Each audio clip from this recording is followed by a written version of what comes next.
welcome, Ray.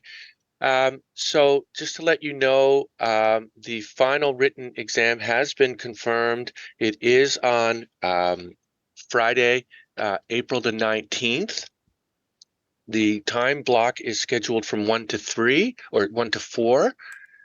That is like that to allow for students with special accommodation.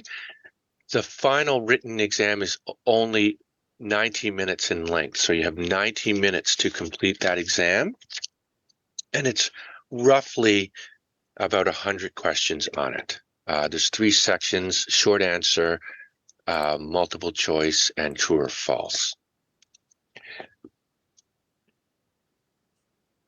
Okay, so there we go. So the final written exam, as you know, will be administered using Google Forms. So please come to the written exam with your Google username and password, so you will not experience any delays trying to access the exam.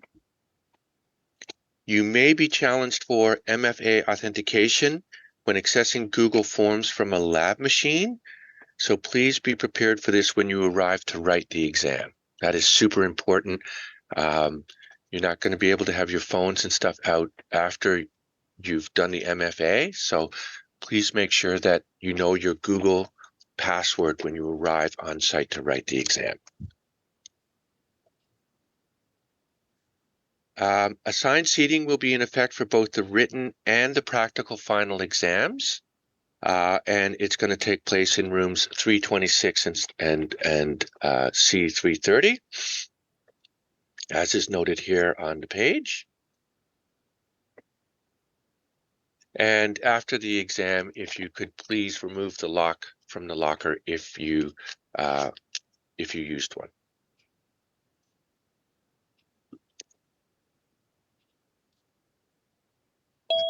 Hold on one second.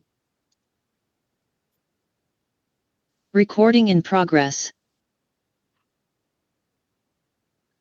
Okay.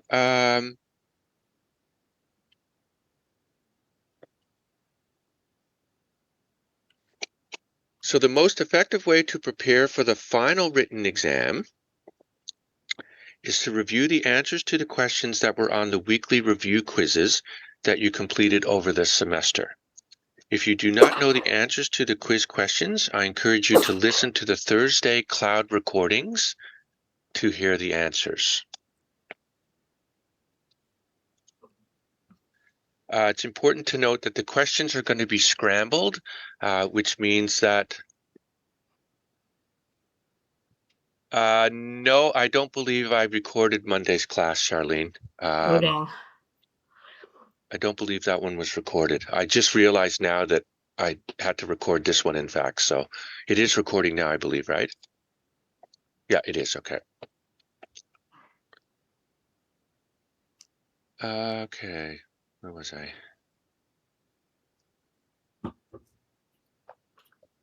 Okay. So, yeah. So, okay. So the best way to prepare for the quiz is to listen to the cloud recordings. Please note that an engineering journal is not permitted for use during the final written exam. So there's no engineering journal for the final written exam. The engineering journal, which was due this morning, is only permitted for use during the final practical exam. So what'll happen is I will print off your engineering journal. I'll also print off a topology of the infrastructure that you're going to be working with, and I will have those on your desk at your seat when you arrive to write the final practical. No, you will not have access to anything for the written exam. It is a closed book exam, so you will have absolutely nothing to help you for the written exam. You have to be able to do that one without any help. So it is a closed book exam. You won't have any documents to reference. So please make sure that you go over the quiz questions that we did over this semester.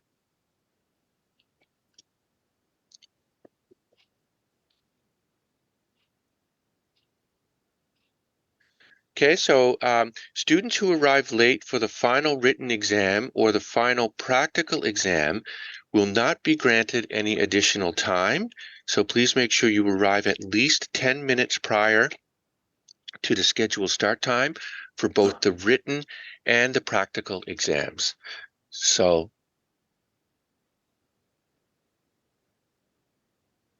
no, no, no. Guys, the written exam is being administered through Google Forms. It's basically just like all of the quizzes you did before, all piled into one exam, right? So I take the weekly review quizzes, and then I put all of those questions onto a paper, and then that's what I was trying to remember what my train of thought was earlier was when I say that they're scrambled, for example, if it was a short answer question on a quiz in the past, it might be a multiple choice question on your written exam. Or if it was a multiple choice on the exam before, maybe that same question is going to be a true or false. So I'm going to take the same questions and I'm just going to scramble them a little bit. So if it was a true or false, maybe it's a multiple choice. Or if it was a multiple choice, maybe it's a short answer. So the same questions, they're just being asked in a different format. So if you know the answers to the questions on those quizzes, you should be in pretty good shape. Just don't try and memorize them. Try and make sure that you understand them. So you will not be granted any additional time if you're late for the final written or final practical. So please make sure you arrive at least 10 minutes prior. And that way, if there's any issues with your Google username or Google password, for example, for the written, we have time to kind of work through that, right? And with the final practical, as you know, I'm going to talk about that in more detail in a moment, but that exam is 90 minutes as well. And as soon as that 90 minutes is up, the exam is over. And the next group of students will come in and, we'll recycle and do the same thing again. So there's no wiggle room at all with regards to the final practical exam, because as soon as you leave, there's another group of people that come in. So there's no wiggle room at all with that one. If you should arrive late for the practical exam, then that is deducted from your time, right?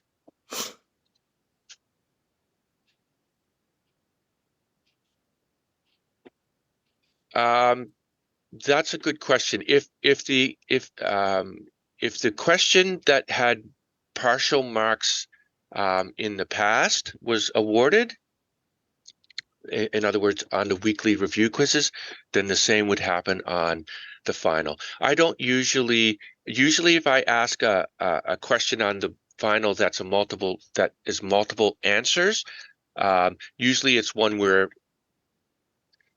be one where it's something that you should know, right? Like, what is the admin, what is the username for the Mitel?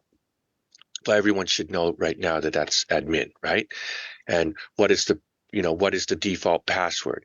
Well, everybody should know that that's ITPASSW. So if I ask a question looking for two responses and you only give me one of those, then that would be wrong, right?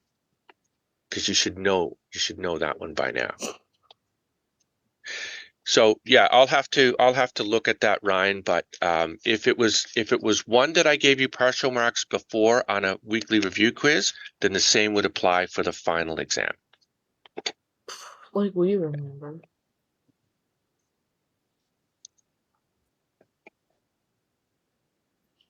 Okay, so please make every effort to attend the final exams, as they must be written on the exam date as per the schedule that is posted in Moodle. Please see the ICT 207 course outline for more information, which can be found in Moodle under the Resources tab. So the following week after your exam, it's 199 starts, and 199 is using the controllers as part of the 199 setup. So there would be no way for anyone to make up that final practical exam if you don't arrive on the 20th of April. There would be no way that I can see that you would be able to make up that exam. So please make sure that you're here to write that exam.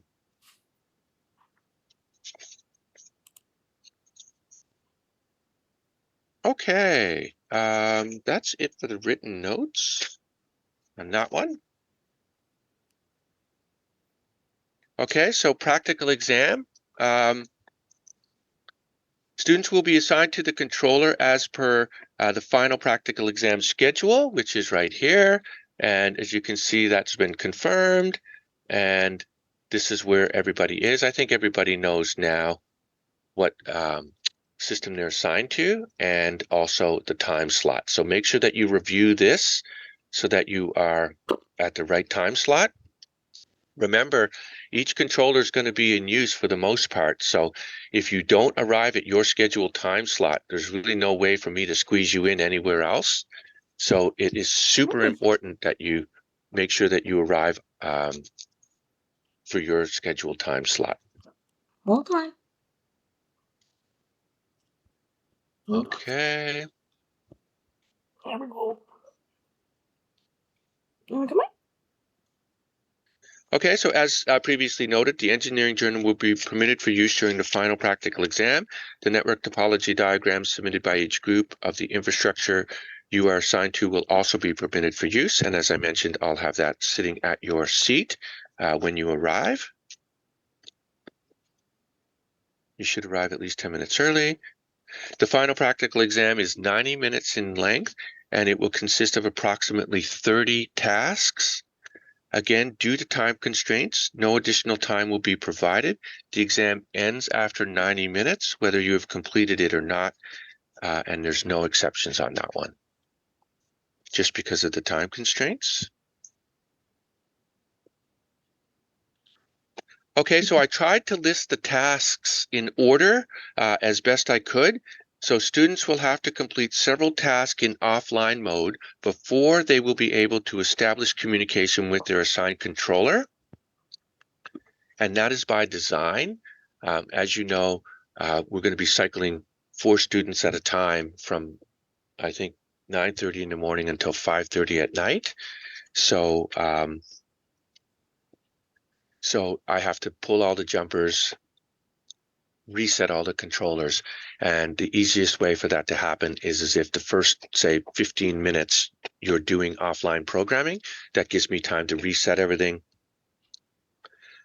kind of do a quick grade on the students that were before you, and then go from there. So I would say the first 15 or 20 minutes of the exam, you'll just be working in offline mode.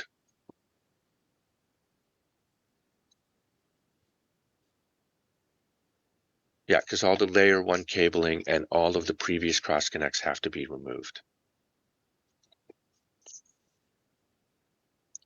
Okay, so this one's important. Please make sure that you save a copy of your offline database programming on your VM desktop before you establish communication with your assigned controller so that you do not discard it by mistake. So make sure that you save a copy on your desktop, right? If you do anything with the DHCP server, make any changes to it in offline mode, it's going to log you out of the database. And if you don't save it, you could potentially have to start from scratch. So make sure that you save a copy on the VM desktop. And that's the only place that you can save it. Don't save it on the host. Don't save it anywhere else. It has to be on the virtual machine desktop so that I can log into the machine and get it. You are going to be given an exam paper and with your name and the date on it, and that's what I'm going to use to grade you as we go through the practical.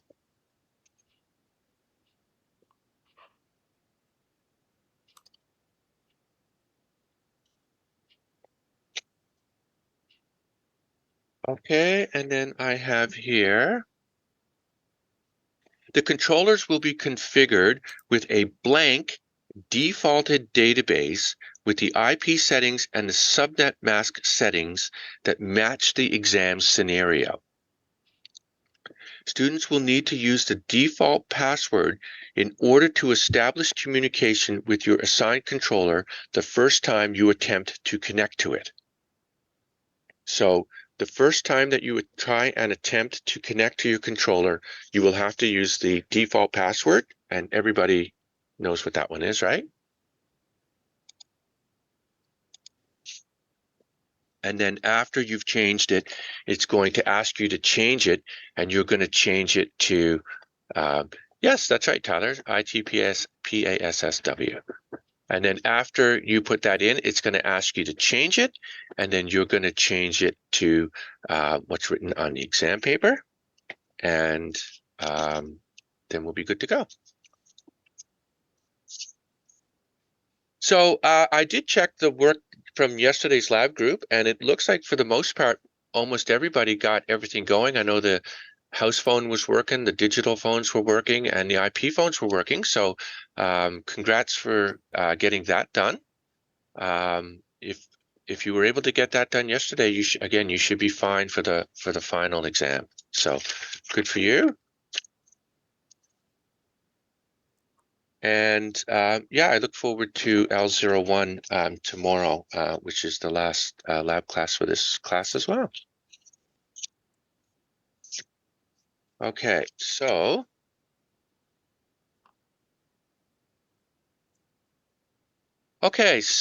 let me just stop sharing the screen here for a second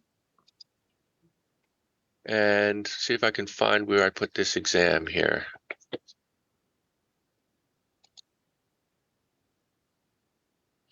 So while I'm looking for this, it's important to note that this is just an example. I'm, for the most part, giving you the same exam that I've given over the past 4 years. I mean, it's been changed and tweaked a little bit here and there, but for the most part, it's exactly the same layout. The only thing that is different is this exam is I guess you could say it's a little bit easier than the ones that you've done in the past because it doesn't have any routing tables or ARS or VLANs or internetworking or anything like that. There's nothing like that in it. We just didn't get to it this year. So all of that had to be taken out of the exam. And so it's pretty much the exact same exam as in the past. I would say maybe just a little easier because there's certain things that you don't have to do. Okay, so now I just got to find it. Okay, all right. Okay, so let me share the screen with you here. Okay, so you should be seeing that now, right? Again, I cannot say this enough. It is just an example. So screenshotting it and saving it and all that stuff is not really going to be of any help to you, right? It is not the actual exam. It's just an example. Okay, so this is just regular stuff. Mitel says that if you can achieve a score of 40 out of 50 on this, then you are competent in working with the Mitel product. And I just put in here 25 out of 50 is considered a pass. So if you get 25 out of 50 on this final exam, you will pass it. There are some students that need to pass the final in order to pass the practical portion. I think you guys know who you are because I've spoken to you when I gave you your marks to date. So some of you have to pass this for sure. Others, you don't necessarily need to pass it. You just need to, get whatever it is, whatever your marks to date were. You just need, I don't know. Some of you need to pass and some of you don't. it isn't a requirement, in other words, to pass the final exam, right? You can fail the final exam and still have enough marks to pass the practical portion, unless like I mentioned that some of you I spoke to and said you needed to pass the finals. So if you weren't someone I spoke to, then you should be okay. Okay, so about the final practical exam. So I'm just going to read this. I know you guys can read along as well, but the virtual machine, ICT 207 virtual machine that resides on each host desktop computer in C330, as well as the MyTel programming software, have been pre-installed for you by your instructor. You are responsible for configuring the VM so that communication can be established with the MyTel controller. So over the semester, you pretty much just use the same settings each time because I didn't change the IP address of the controller. For your final practical exam, the IP address of the controller will be different from what you're accustomed to. So you will have to configure the virtual machine to match the IP address of the controller.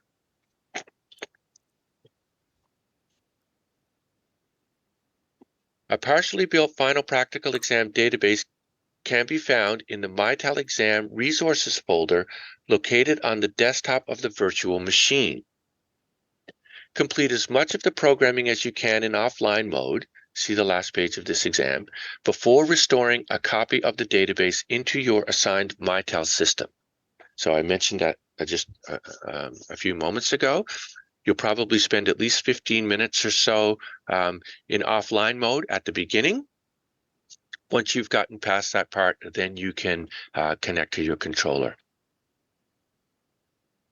I will get to that in a moment, Xander. If you just want to just hold on for a sec, we'll get to that.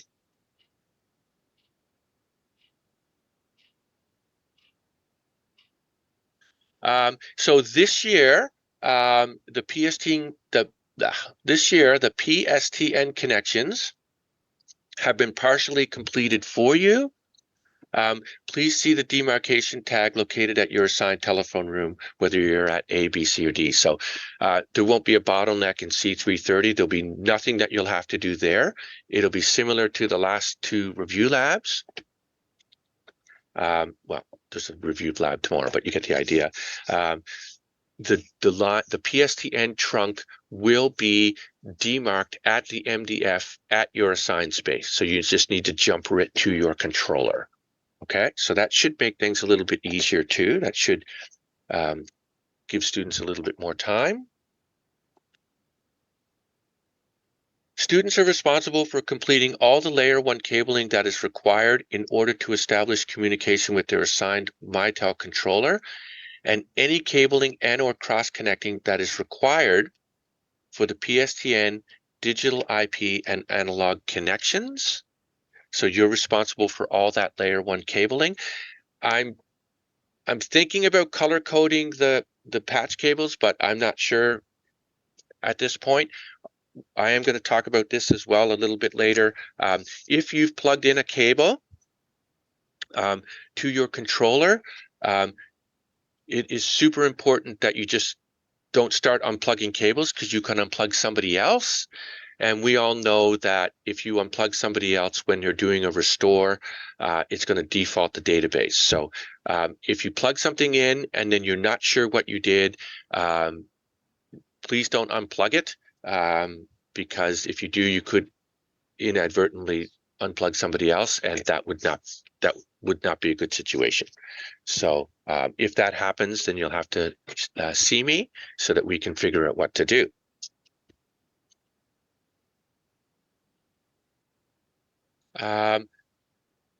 There's only 4 students at a time in the final exam, and you're all seated in different rows. So there should be no reason for someone unplugging anything, but stranger things have happened. So just be mindful of that. If you plug something in and then you can't get a connection at your at the LAN port or the NIC card, on your controller, then don't start unplugging stuff.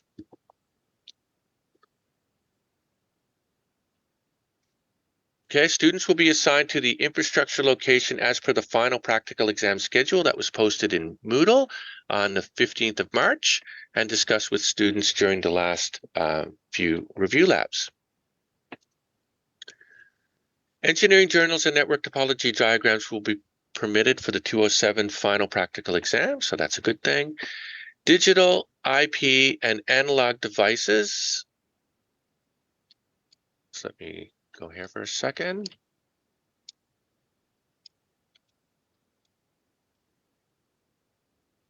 Sorry, let me get this back here.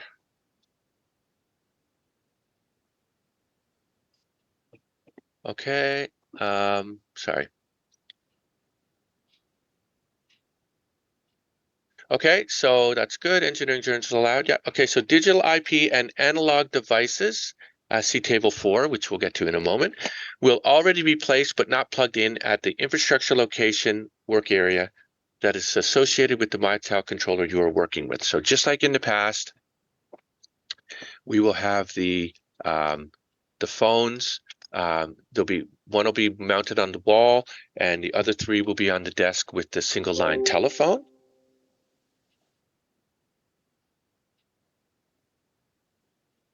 Your instructor is not responsible for any devices that do not function due to inadequate or incomplete infrastructure labeling. So if you're having trouble and you can't understand the labeling or whatever the case, there's really not a lot I can do about that. You'll just have to use the test equipment, tone generator, test sets. All of that will be available for you if you're having trouble figuring out the labeling. Students are responsible for saving a copy of their database to the VM desktop. There's no exceptions with this. So if you save it anywhere other than on the voicemail, on the virtual machine desktop, I won't be able to accept it. I don't have your passwords for your AD. And if you save it on the host or if you save it somewhere else, if I can't access it, then I can't create it. So make sure it's on the desktop of the virtual machine. And again, this is different from last year. Last year, students were submitting it through Moodle, and that it worked, but it took a considerable more time than I was anticipating. So this year, the easiest thing to do is just to have it copied to the desktop of the virtual machine.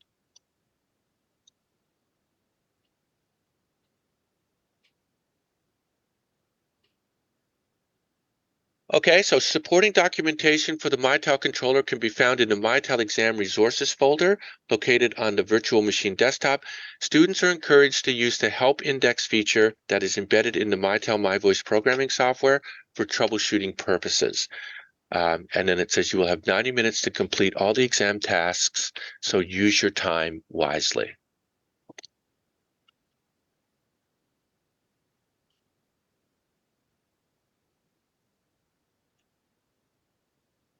Okay, I'm just...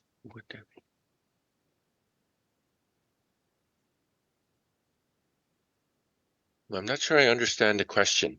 Would there be an offline MyTel already set up on the VM for us? Could you elaborate on that, user? I'm not sure I understand your question.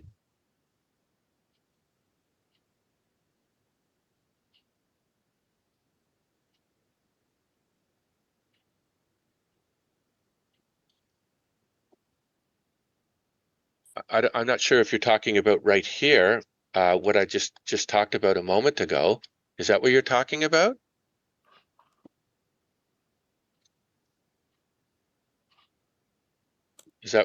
That's what you're talking about?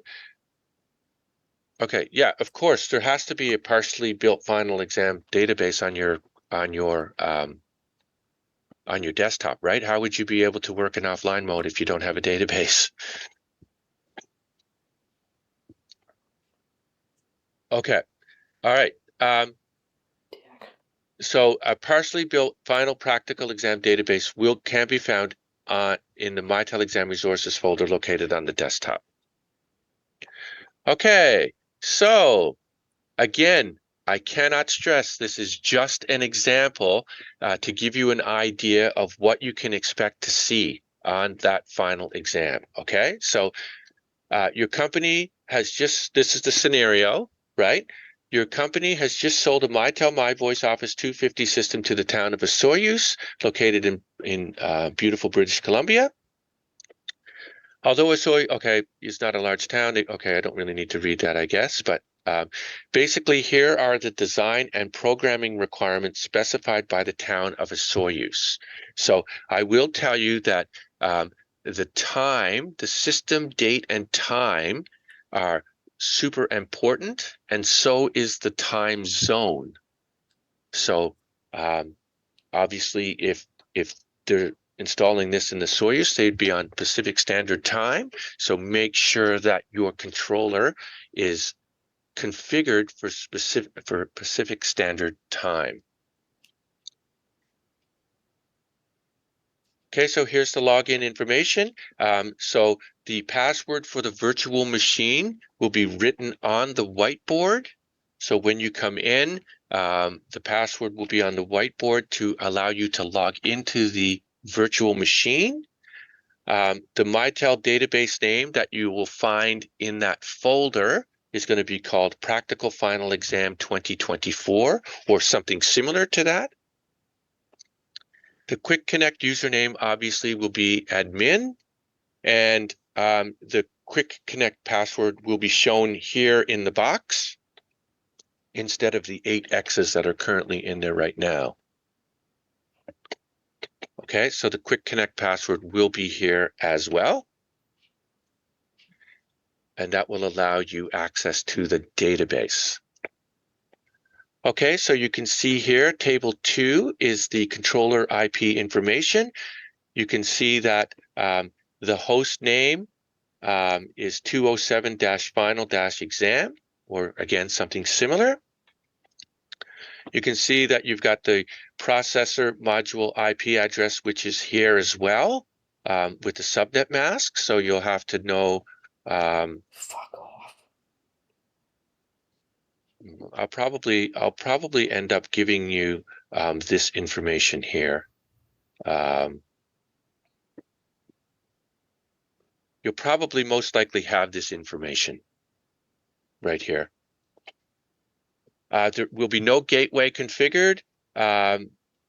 You'll need to put the DNS name in and the DNS primary IP address, as you see here. Yeah, I would think you're probably going to have this information here. This says that it's X'd out at this point, but I'm pretty sure that on the final you'll have that information. No, this doc will not be in Moodle. This is the only time that you will see it, will be during this period.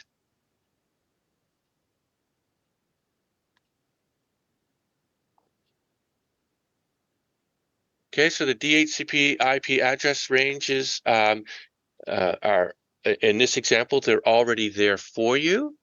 Again, I'd have to see whether or not those are on your final exam, but just like whether I've added it, but just make sure that under your DHCP server settings that you have a starting IP address and an ending IP address that matches the controller IP. Otherwise, you're not going to be able to give any of your IP phones an address.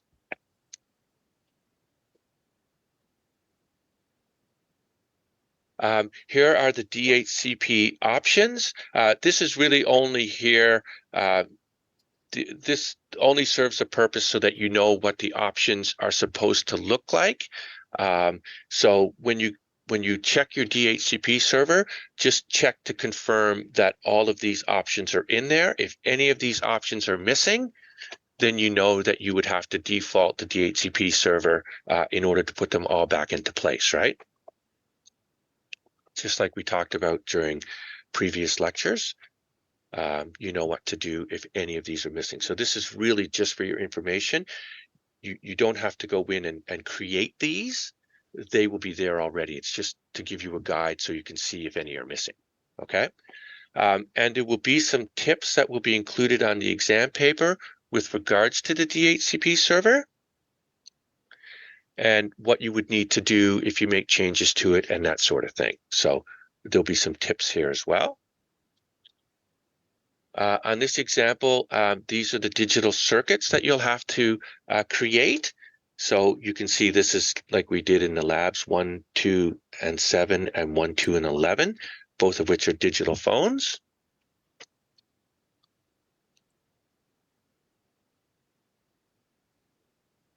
Okay, so down here. So these are just some names that I made up for this example. Again, you'll have a table very similar to this. You can see the extension numbers, their names, and all of these are worth marks. So it has to be exactly as you see it. So when you're putting in their names, make sure you put them in exactly like this with the login phone mailbox passwords configured like this. If it says that these phones have paging, then make sure that those phones are in a paging group, and make sure that you connect the correct phone to the correct extension. So if 1007 is to be an 8568, make sure that 1007 is an 8568. If it is an 8528, you'll lose marks for that. It has to be the phone model that is listed in the table. You can see in this example that 1007 is call forwarded all calls to voicemail, so that if you call that extension, it won't ring. It'll go straight to voicemail. 1015 is call forwarded no answer after 4 rings, so the phone will ring 4 times, and then if it goes unanswered, then it goes to voicemail.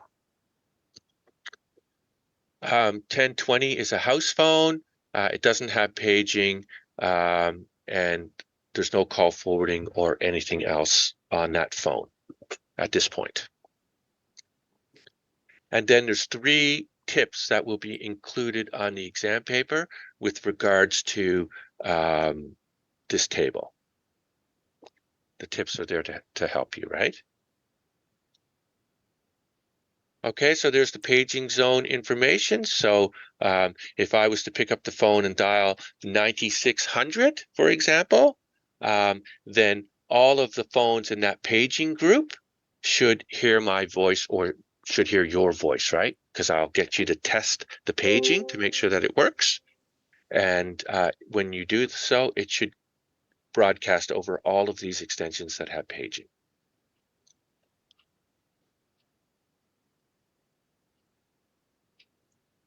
Okay, so PSTN information. So these are the numbers that we're going to use for the final exam. These are the numbers I talked about earlier that will be demarked at your MDF, right? And 553-2078 and 552-2078 are the PSTN trunks for testing purposes. We have 2 phones. One is sitting here on my desk, and the other one is sitting by the PSTN simulator in C330. So we shouldn't have any issues with people trying to use the phones at the same time because there's 2 of them. So we should be okay. And now let's get into the actual tasks. Okay, so this here is a page of the tasks that you will have to complete. So task number 1, for example, and this is something that somebody asked earlier. I think it was Xander. So here you go. So log into the ICT 207 virtual machine. That is half a point. Log into the practical exam database. That's half a point. And then these other tasks will be listed on the exam, and this is what each one will be worth. And I just put this 11.5 on here just for me so that I know all of these add up to 50. So you can see that the first 10 tasks that you do are worth 11.5 marks. Okay, so Here's another one, configure digital and IP phone extensions and associated mailboxes. See tables 3, 4, and 5. So those are those tables back up here, right? So table 3, table 4, and table 5. Okay, and that one's worth 3 marks. And then there's some more tasks on here and what they're worth, right? And then, so technically you could really do 17 tasks before you actually need to connect to the controller. So, that's why I said, if you did the first few tasks and then if you wanted to connect to it, you're more than welcome to, but you could potentially complete 17 tasks without actually being even connected to the controller. Once you get to task number 17, your next step would be to establish communication with your assigned controller. So you'd have to do all of the, you'd have to make sure your VM's configured. You'd have to make sure that all your layer 1 cabling is connected, and then establish communication. Once you've done that, your next step would be to perform a database restore to your assigned Mitel 250 controller. So you're going to take the database that you were working on and you're going to restore it into the controller. Remember, it takes about 6 minutes or so for that thing to reboot. So you should be doing your jumpers and cross connects at that time. I believe I have some more information on that once we go through this. You can see that following best practices, complete all the connections and physical cross connects for the IP phones, digital phones, single line telephone, and PSTN trunk, so the devices are operational. That one's worth 8. So you want to make sure that you've got that loop in your jumper wire. Make sure that it's punched down properly. Some of you were having issues with punching it down. Make sure that it's punched down properly. Make sure that you use the right color-coded cross connect for whatever it is that you're jumpering. And you can see that's a big one, right? So that's worth 8 marks right there. Then there's some more tasks on here that you'll have to do. You can see registering the IP phones is a big one as well. That's worth 6 marks. So if you're not comfortable with registering IP phones, you might want to research that a little bit. And then again, that just shows me that that's worth 18 at this point. So you can see there's a big chunk of marks from 20 to 24.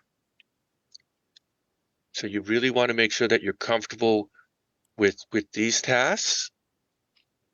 25, I'm just going to make sure that you can call in to your assigned system and get answered by auto attendant. So make sure you're comfortable with the auto attendant. That one's worth 3. A couple more tasks, and then the last task is to perform a save backup to the desktop of the virtual machine using this format. And as you can see, that format is XX04YY2024, which is the X's represent your initials, YY equals the day of the month. So example, JD0420 2024 equals Jane Doe, April the 20th, 2024. Okay. Okay, so now here are those notes I was talking about. Okay, so under no circumstances are students to unplug layer 1 patch cables that have already been plugged in. I talked about this earlier. If a student needs to unplug a cable, they should confirm it first with their instructor to prevent accidentally disconnecting another student who may be in the middle of a database restore. Generally, the way the seating assignment is, it would be unusual for someone to unplug a cable. But in this case, I'm letting you know if you've plugged it in, you can't get a connection to your controller, do not start unplugging stuff because you're going to affect other people, potentially. There may be an element of difficulty associated with establishing communication with your assigned controller depending on your ability to configure a virtual machine. So please make sure you revisit that learning if you have not already done so. So please make sure that you're comfortable with the different slashes, whether it's a /22 or 23. You're not going to have access to the internet. So if I ask you, for a /24, something like that, make sure that you know what that is. You must be connected to the controller in order to restore the final exam database. I think that goes without saying. It will take about 6 minutes for the system to come back online from a restore. So you will know it has fully rebooted when you are able to ping the IP address of the controller. So that's what I would do, is I would complete my database. I would restore it to the controller. In the time that it's restoring, I would be completing my physical jumpers, so that when you return to your desk, it should pretty much by at that point be loaded and ready to go. After your physical connections, you return to your seat and log into your assigned system. Make sure that you can ping it. You will be logged out of the database whenever changes are made to the DHCP server settings. Make sure if you are in offline mode that you have a copy of the database saved to your VM desktop. This happened in previous years where students were working in offline mode. You really shouldn't have to do anything to the DHCP controller until you're connected to the controller. So you don't really need to do any default settings on it until you've connected to it. If you do default it while you're in offline mode, it's going to log you out of the programming. And if you don't save a copy of what you did already, you'll have to start from scratch. So please make sure that you save a copy on your desktop. If you are unable to establish a communication with your controller, you will be graded on what you completed in offline mode. As per the example above, that could potentially be 19 points provided you completed the offline task successfully. So at least you would be graded on what you completed in offline mode. So you would at least get some marks if you can't connect to the controller. Again, the PSTN connections will be demarked for you at your assigned MDF. I didn't spell that word right. Remember that this document is only an example. The final exam will not be exactly as shown. The information in this document was provided to you as a courtesy and is meant to serve as an example. If you are comfortable with the programming tasks that you were asked to complete during the semester, labs 4 through 9, you should have no problem completing the final practical exam tasks. So the tasks that you're being asked to do are the same ones that you were asked to do throughout the lab. So if you're comfortable with all of the aspects of that, you should be fine for this exam. You should have no problems completing it. And that's it. So do you have any questions about that? So that gives you a pretty good idea of the layout. So it's all going to be in a box format, and you'll have to read the boxes to go through it.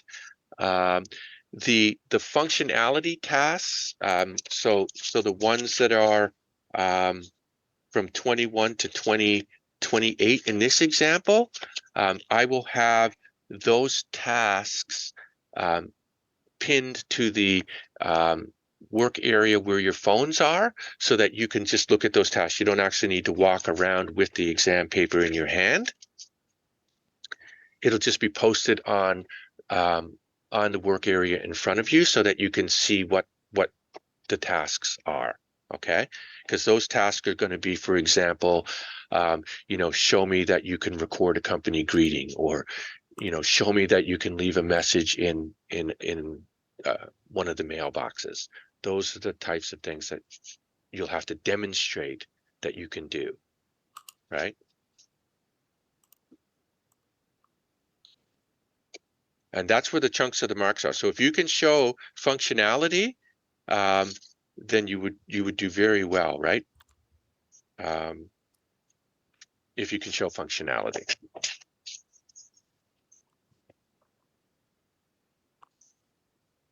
Okay, yeah.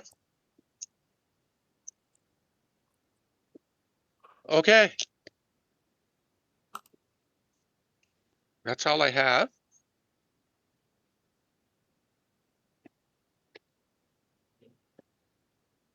So I will see everybody, well, except for tomorrow's group, L01. I will see everybody next Friday, April the 19th. The exam's from 1 till 4. Please make sure that you're on time. Please make sure that you have your Google username and password with you. You're probably going to be asked for MFA authentication, so please have your cell phone or whatever device it is that does that for you available. Otherwise, you will not be able to log into that exam. So just make sure that you are prepared for that. And then I will see everybody the following day, the 20th, as per the schedule. That's not what I want. So as per the schedule right here, which is in Moodle. So please make sure that you come for your time slot. Because like I said, there's no way to fit you in any other space. So you have to come at the time you're scheduled for. That would be the worst time for your phone to get stolen. Absolutely. Yeah. Yeah. You'd have to create a Gmail account and you don't want to be doing that, before an exam, right? That it's stressful enough. So you don't want your phone to get stolen. No.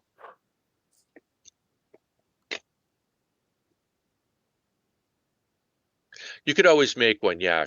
If you were stuck, it's just that's going to take away from your time to access the exam, right? So if everybody comes about 10 minutes early before the written, we can get all of those problems out of the way. If you're a special accommodation student, I believe we've already spoken to those of you that have special accommodations. So I think it's to come a half an hour early. So if the exam starts at 1, come at 12:30. So that we can get you started. Ryan has spare Gmail accounts for sale if anyone wants one. That might actually come in handy, Ryan. So maybe you might want to just bring those with you just in case. But everybody should, at this point, if anyone comes without their username and password for their Gmail account after we just talked about it, then I'm not sure what to say. But yeah, I don't think it's going to be that bad. I think, like I said, if I had to compare the final practical exam to previous years, I would honestly be able to say to you, I believe that this one is much easier, just because a lot of the tasks were taken out, because you couldn't do ARS and you couldn't do toll restriction. You couldn't do any of that stuff because we didn't get to it. I think we ended up being almost 2.5 weeks behind where we would normally be. So I didn't include any of that on the actual exam itself. So you can look at that as a blessing because some of those things were a little bit tough, and so you don't have to worry about that.